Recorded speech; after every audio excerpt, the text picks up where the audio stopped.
All right, before we start the show, you may have heard that President Trump has issued an executive order seeking to block all federal funding to NPR. This is the latest in a series of threats to media organizations across the country. Millions of people like you, depend on the NPR network as a vital source of news, entertainment, information, and connection. And now we're asking you to join the movement to defend public media. Visit donate.npr.org. And if you already support us via NPR Plus or another means, thank you. Your support means so much to us. You help make NPR shows freely available to everyone. Now, we're proud to do this work, not just for you, but with you. Hey, it's NPR's Book of the Day. I'm Andrew Limbong. Mary Ziegler is a professor at UC Davis who thinks big picture about the anti-abortion movement. And while that movement is a big tent, one of the loudest voices is arguing for fetal personhood. Ziegler's new book is a history of that argument. It's titled Personhood, the New Civil War Over Reproduction. And she's not being hyperbolic when she uses that term, civil war, to describe this fight. She's being pretty literal. Ziegler explains why to Here Now's Tiziana Deering after the break. This message comes from Charles Schwab. When it comes to managing your wealth, Schwab gives you more choices, like full-service wealth management and advice when you need it. You can also invest on your own and trade on Thinkorswim. Visit schwab.com to learn more. This message comes from Capital One. Your business requires commercial banking solutions that prioritize your long-term success. With Capital One, get a full suite of financial products and services tailored to meet your needs today and goals for tomorrow. Learn more at CapitalOne.com/commercial. Member FDIC. When the Supreme Court overturned Roe v. Wade in 2022, that was only the beginning for some anti-abortion activists. For them, a new book argues, removing the constitutional right to abortion isn't the ultimate goal. Fetal personhood is. That's the idea that fetuses and embryos have the rights of people under the Constitution. And in order to understand where the anti-abortion movement goes now, writes Mary Ziegler, we need to understand the history of the fetal personhood movement. Ziegler's a law professor at UC Davis and one of the leading historians of the abortion debate in America. The new book, Personhood, the New Civil War Over Reproduction. Mary Ziegler, welcome. Thanks for having me. So you note there are many factions in the anti-abortion movement, but that those seeking fetal personhood are central. It's a movement that began in the 60s. Can you explain its origins and how it became arguably maybe even the mainstream tenet in the anti-abortion movement now? Yeah, absolutely. So the idea of fetal personhood began as a strategic necessity. So this was at a time when the United States was beginning to reform its criminal abortion laws for the first time really in almost a century. And old arguments against abortion were no longer working, like the idea that abortion would lead to promiscuous sex or undermine Christian morals.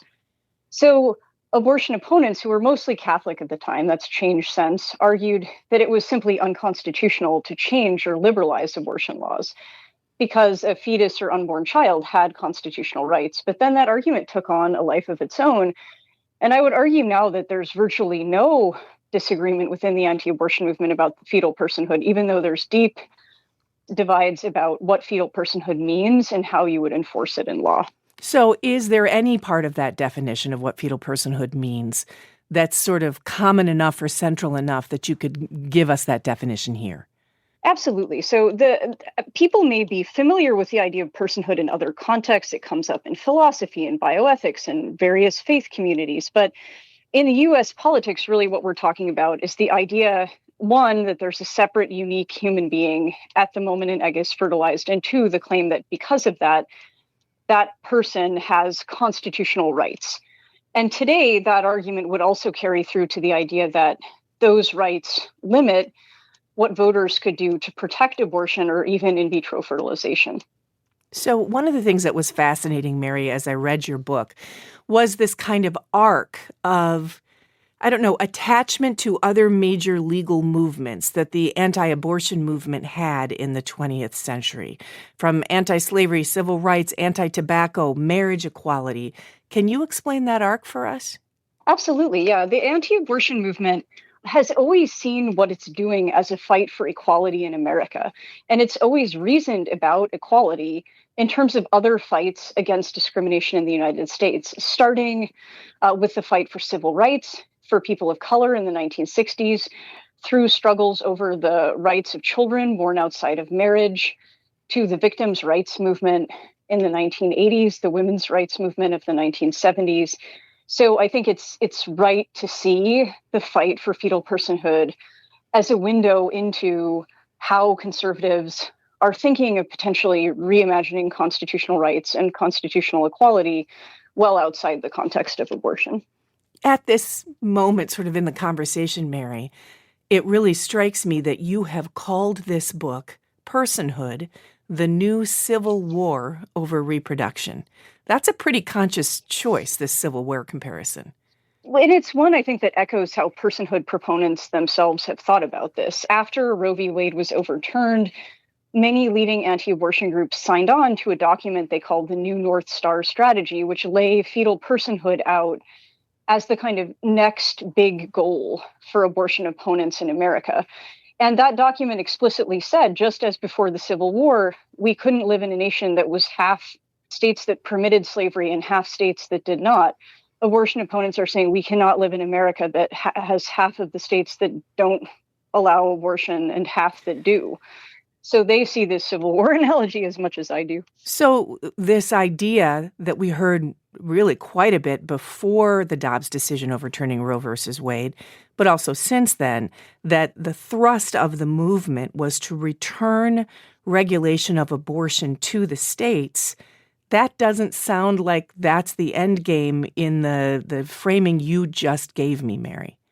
Absolutely. The anti-abortion movement, really no one was happy with the Dobbs decision overturning Roe v. Wade, if you dig deep enough. Abortion opponents Wait a minute, nobody was happy with it? Well, the abortion opponents were happy in the sense of it was a step in the right direction, but they were not happy in the sense of we won and now the fight is over. Because, of course, as we've seen, abortions have not declined. So allowing states to ban abortion doesn't mean bans will be effective. But more fundamentally, I think abortion opponents see their cause as securing fetal rights, not allowing states to do their own thing, which in theory is where we are now. And I will note that in the year after Roe v. Wade was overturned, abortions in America, actually the number went up, to your point. So I want to look now, Mary Ziegler, at what fetal personhood means in the law. This is part of what you explore.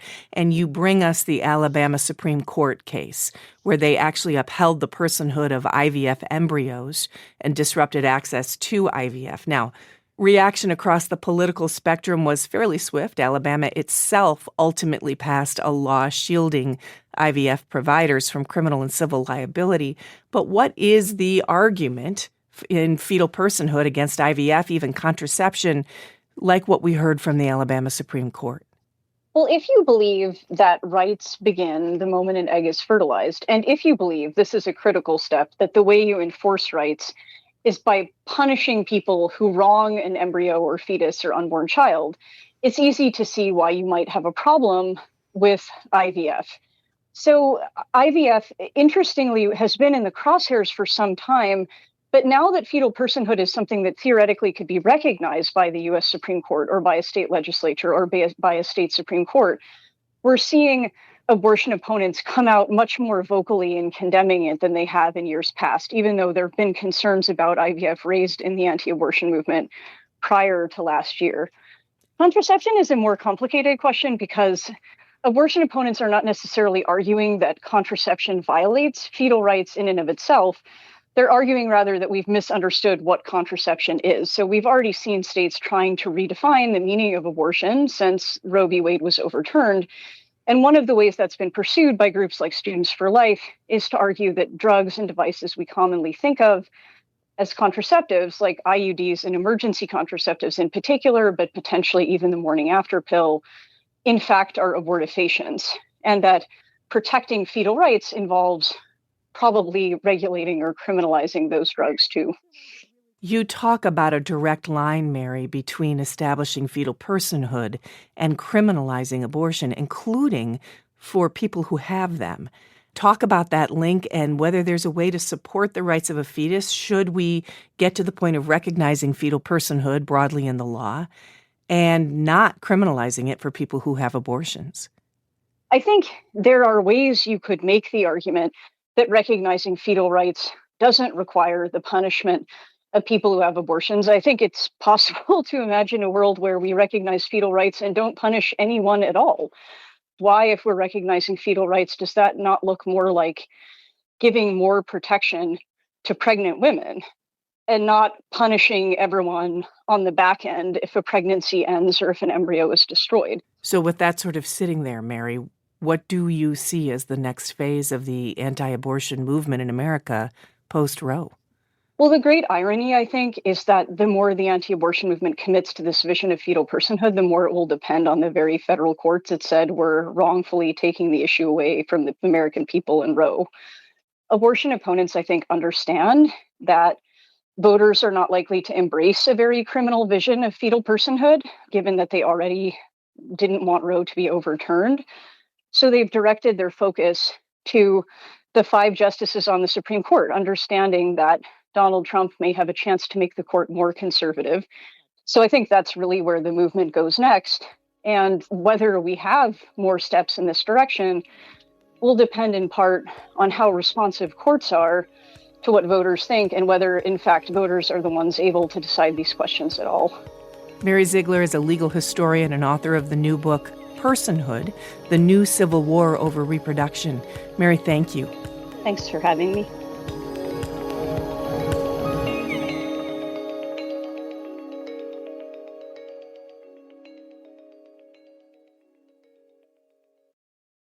Support for NPR and the following message come from IXL Online. Is your child asking questions on their homework you don't feel equipped to answer? IXL Learning uses advanced algorithms to give the right help to each kid, no matter the age or personality. One subscription gets you everything. One site for all the kids in your home, pre-K to 12th grade. Make an impact on your child's learning. Get IXL now. And NPR listeners can get an exclusive 20% off IXL membership when they sign up today at IXL.com/NPR. This message comes from Bombas. Nearly 30% of marathoners end their race blistered.